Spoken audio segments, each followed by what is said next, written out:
everyone. This is your life coach, Tammy Ward. Thank you for coming up. You warriors are amazing. Thank you for always being here. And if you're watching this today, or if you're watching this as the replay, whichever way you're watching it, I'm so happy that you're here. I'm so happy that you've come along. I'm so happy that you have decided to be a part of yourself and your journey in this growth. And I'm just along for the ride.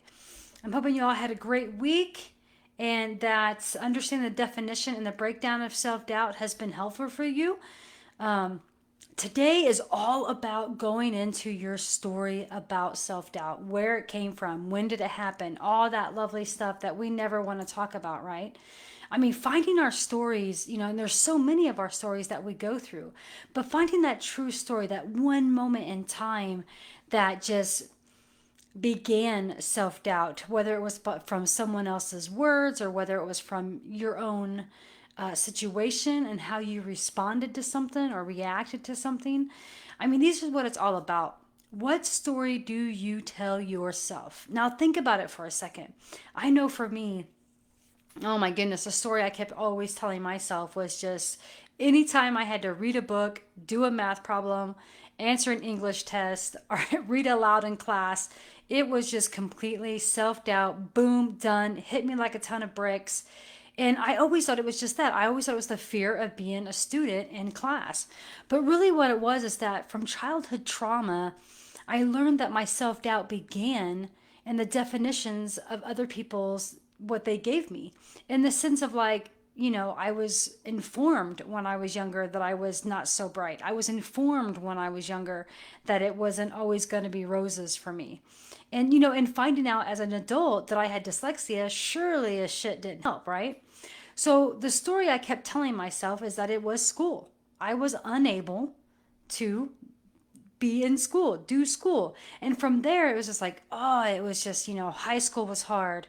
Everything. I was like, I'll never be able to go to college. But look at me now, graduating with a bachelor's, beginning my master's program. I mean, it's all about finding that self-doubt, where it began in your story and where we can go with it. So what is the subject you bring up when self-doubt shows up? That's my subject with school. If you feel comfortable about commenting, comment in the comments below. I would love to sit and chat with you guys about this. If you're watching the replay, or if you're just sitting at home and you're just watching this, just ponder about it, What is a subject you bring up when self-doubt shows up? And what excuses do you tell yourself? What excuses do we always tell ourselves? We don't have enough time in the day. I have too much going on, too many errands, or I'm too tired, my head hurts, my body hurts, this, that, this, that. What excuses do you succumb to that allows you to have self-doubt completely take over? I mean, I know it happens and I know it sucks. And most of our stories, yes, they come from pain, distraught. It comes from running away from the painful aspects of our lives. And there is no joke in that. There is no amount of empathy I have for you and my love that goes out to you, knowing that I know that your stories cause you pain.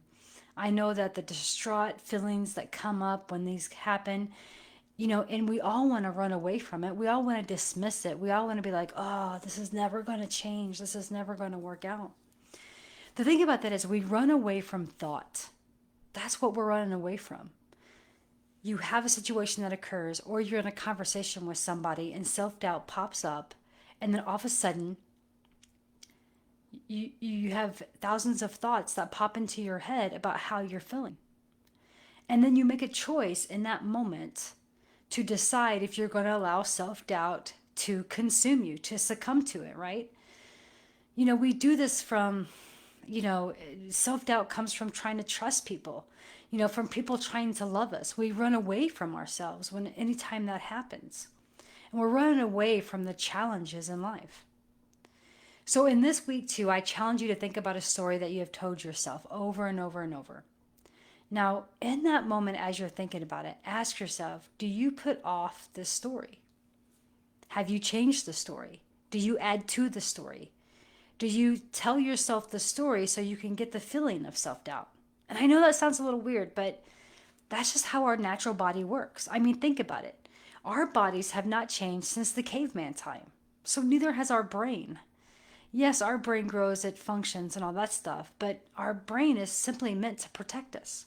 So when we go into a situation or a conversation, our brain will automatically trigger, the prefrontal, the medulla, the blah, blah, blah, blah, all that of the brain. Something, ignites it. Those neurons pop up and they say, hey, look, I'm trying to protect you here. Remember, you have self doubt. Run away, run away, run away, right? Big dinosaur chasing you. That's what it's all about. So ask yourself, do you put off this story thinking you can't go back and change? Or do you think, well, this is just who I am? This is you running away from aspects of your pain from your story. Now, I know what you're saying is so hard, and trust me, woo, mamacita, do I know? I know it's hard, but it's doable. Making choice is what it all takes. So I offer you this thought. Have you ever considered the reason you run from yourself is that you keep missing being present with yourself? I mean, truly present in the moment, truly present within yourself. So let me give you an example. You all know that I'm a true believer in energy and how it just connects to us, right? My energy connects to your energy. Your energy connects to the earth energy. It's all energy. We're all energy. We're not actually solid. We are just energy atoms just vibrating constantly, right? So for us to be truly present, we've got to be able to exactly that. Take a breath. Take a breath, understand our situation, and know when that self doubt pops up. Know when it comes into us. Know when we're like, what up, self doubt? I mean, we talked about the breaking down of it in week 1. And if you missed it, don't worry. Just go back to the videos and you'll see it. Just scroll down the page and you'll see week 1. You see, for self doubt creates these stories, right? I mean, after a while, you have begun to get this self doubt that you have for yourself. And then anytime you have a situation, you put self doubt inside your story. It's because you allow self doubt to show up. And finding the strength to disrupt your story, to see the parts of yourself that has led to amazing things. I mean, think about it. Start getting a piece of paper or just start doing a mental list of how many amazing things you have accomplished. I mean, for me, this right here, right? Never in a million years would I think that I would be like getting ready to start a podcast, do this webinar with you, get the things that I need to do this to help you.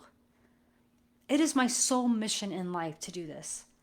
I mean, I want people to live their truest and highest vibrational life that I can't even stop screaming it enough.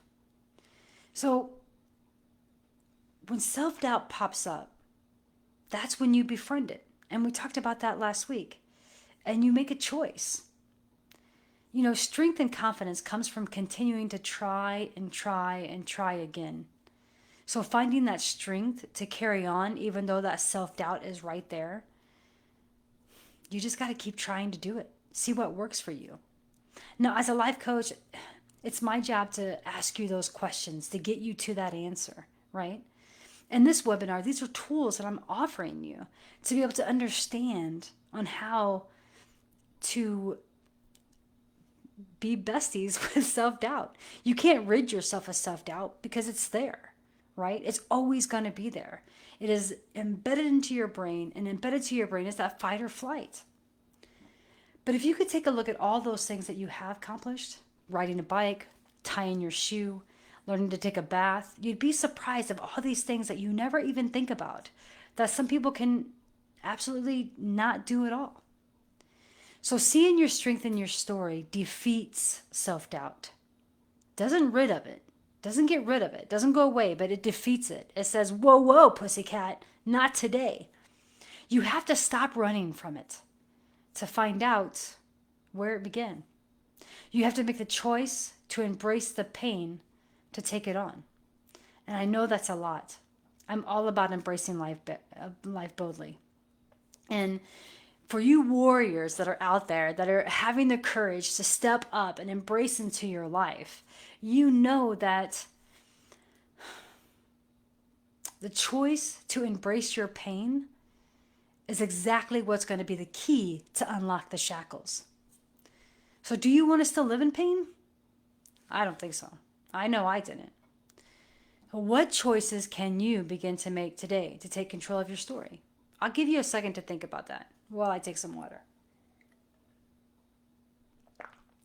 How can you use the pain from your story to energize the strength you and I both know you have? How did I energize mine? That's a great freaking question.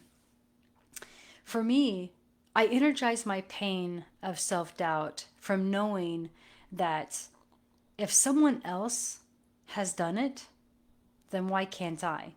Or it's that whole phrase that goes when people say, if it can be solved by action, then there's no problem at all. And so I took that pain and thought, man, why can't I do that? I started asking myself, why can't I? Yeah, there's fear that comes up. Yes, there's doubt that comes up. But having the strength to just have the action can energize us so much. And I know you know what I'm talking about. You know those days that I'm talking about where just finally you did something and you're like, woo, wait. Yeah, I did that. Yeah, that was the motherfucking bomb. Because you had the strength in that moment. So if you have it in that little glimpse of moment, think about having that the whole time. You know, it's about letting go of the world and the thought that society has given us about self-doubt. And just simply let yourself know that your story does not define you, nor does it control you. It's a story. You can rewrite it. You can write more. You can let it go. You are the story. You can see the story in different ways that provide strength. Let me give you an example. So as you guys know, my childhood, there was some abandonment and abuse there. And times where I would share those stories with some of my coworkers or friends and things like that, every single one of them would be like, oh my God, you know, how did you grow from all of that? And it was simply, you know, my answer was always, I had no choice. I had to grow up quick.